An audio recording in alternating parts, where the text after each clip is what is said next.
ngàyនេះខ្ញុំចង់មកនិយាយអំពីសង្គ្រាមនៅមជ្ឈិមបូព៌ាដែល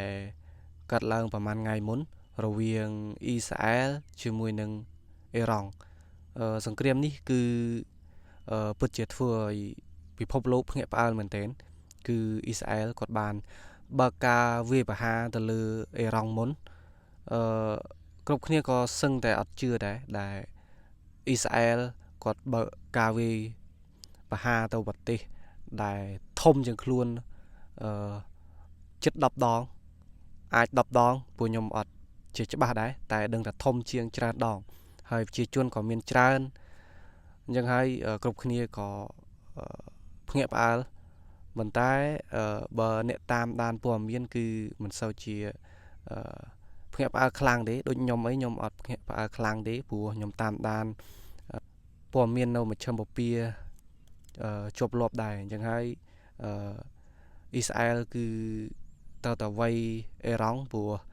អ៊ីរ៉ង់គឺជាបងធំនៅក្នុងមជ្ឈិមបូព៌ាហើយជា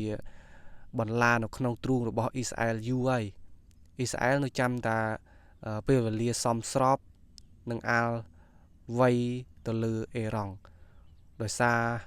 មានការជួយគ្រប់គ្រងខ្លះពីអាមេរិកគឺអ៊ីស្រាអែលក៏គាត់បានបើកការវាយប្រហារនៅប្រហែលថ្ងៃមុនការវាយប្រហាររបស់អ៊ីស្រាអែលទៅលើអ៊ីរ៉ង់គឺបន្តជាប់គ្នារយៈពេល 3-4 ថ្ងៃហើយថ្ងៃដែលអ៊ីស្រាអែលបើកការវាយប្រហារទៅលើអ៊ីរ៉ង់គឺអ៊ីស្រាអែលបានសម្លាប់មេតបសំខាន់មេបដិវត្តសំខាន់របស់អ៊ីរ៉ង់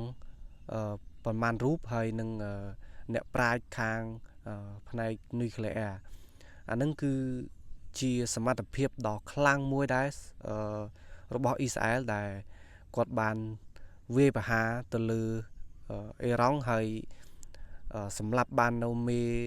ដឹកនាំដែលសំខាន់របស់អ៊ីរ៉ង់អានឹងគឺជាសមត្ថភាពចារកម្មរបស់អ៊ីស្រាអែលទាំងចារកម្មទាំងសភាវុធគឺអ៊ីស្រាអែលមានន័យថាគេមានកម្រងរៀបចំទុកបានល្អមែនទែនទើបធ្វើឲ្យបេសកកម្មរបស់អ៊ីស្រាអែលនឹងទទួលបានជោគជ័យខ្លាំងព្រោះប្រព័ន្ធចាប់មីស៊ីលរបស់អ៊ីរ៉ង់ក៏ចាប់អត់បានច្រើនដែរគឺគ្រាប់ធ្លាក់ទៅលើដីអ៊ីរ៉ង់ច្រើនហើយស្របពេលគ្នាហ្នឹងក៏អ៊ីរ៉ង់ក៏បានវាយបកទៅលើអ៊ីស្រាអែលវិញប៉ុន្តែត្រូវបានប្រព័ន្ធការពារមីស៊ីលរបស់អ៊ីស្រាអែលចាប់បានច្រើនគឺអាច90% ជាងហើយដែលមិនអោយគ្រាប់របស់អ៊ីរ៉ង់ធ្លាក់ទៅលើដីអ៊ីស្រាអែលអញ្ចឹងហើយសមត្ថភាពមួយនេះគឺកម្រមានប្រទេសណាដែលធ្វើបានណាព្រោះអ៊ីស្រាអែលគឺគាត់ប្រទេសតូចមែនប៉ុន្តែគាត់មានសមត្ថភាពយោធាខ្លាំងដើម្បីការពារខ្លួនក៏ដូចជាវៃលុកសត្រូវអញ្ចឹងហើយអត់អាចមើលស្រាលអ៊ីស្រាអែលបានទេអ៊ីស្រាអែលគឺជារដ្ឋខ្លាំងមួយនៅក្នុងមជ្ឈិមបូព៌ាដែលជុំវិញប្រទេសរបស់ខ្លួនគឺសុទ្ធសឹងតែជាសត្រូវអញ្ចឹងហើយវាមិនមែនជាការងាយទេដែលអ៊ីស្រាអែលគាត់រស់បានរហូតដល់សប្តាហ៍ថ្ងៃគឺមកពីគាត់ខិតខំប្រឹងប្រែងពង្រឹងសមត្ថភាពខ្លួនឯងក៏ដូចជាពង្រឹងសមត្ថភាពយោធារបស់គាត់ហើយជាចុងបញ្ចប់នៅវីដេអូនេះខ្ញុំក៏មានការសន្និដ្ឋានមួយដែរអានឹងជាគំនិតរបស់ខ្ញុំទេខ្ញុំគិតថាសង្គ្រាមរវាងអ៊ីស្រាអែលជាមួយនឹងអ៊ីរ៉ង់ហ្នឹងគឺវាកាន់តែធំទៅហើយបើតាមគំនិតរបស់ខ្ញុំគិតថាអ៊ីរ៉ង់គឺអត់អាចទៅរួចជាមួយអ៊ីស្រាអែលបានទេខ្ញុំឲ្យពីរចំណុចទី1គឺមានការគ្រប់គ្រងពីអាមេរិកនៅក្រោយខ្នងធ្វើត្បិតតាត្រាំគាត់និយាយថាគាត់អត់ដឹងរឿងគាត់ទៅហាមអ៊ីស្រាអែលមែនប៉ុន្តែអានឹងជាសម្ដីរបស់ត្រាំទេហើយយើងក៏កុំជឿសម្ដីត្រាំពេកព្រោះយើងចាំបានអត់ថាត្រាំមុនជាប់ឆ្នោត លំឡងពេលគាត់ឃោសនាបោះឆ្នោតគាត់បាននិយាយថាគាត់ឡើង24ម៉ោងគាត់នឹងបញ្ចប់សង្គ្រាមនៅអ៊ុយក្រែនហើយជាមួយរុស្ស៊ីតែឥឡូវគឺ4ខែហើយគាត់ធ្វើអីអត់ចាញ់ទេយ៉ាងហើយកុំជឿសម្ដីត្រាំពេកគាត់ថាអត់ដឹងរឿងអ៊ីស្រាអែលវ័យប្រហារអ៊ឺរ៉ង់ហ្នឹងការពិត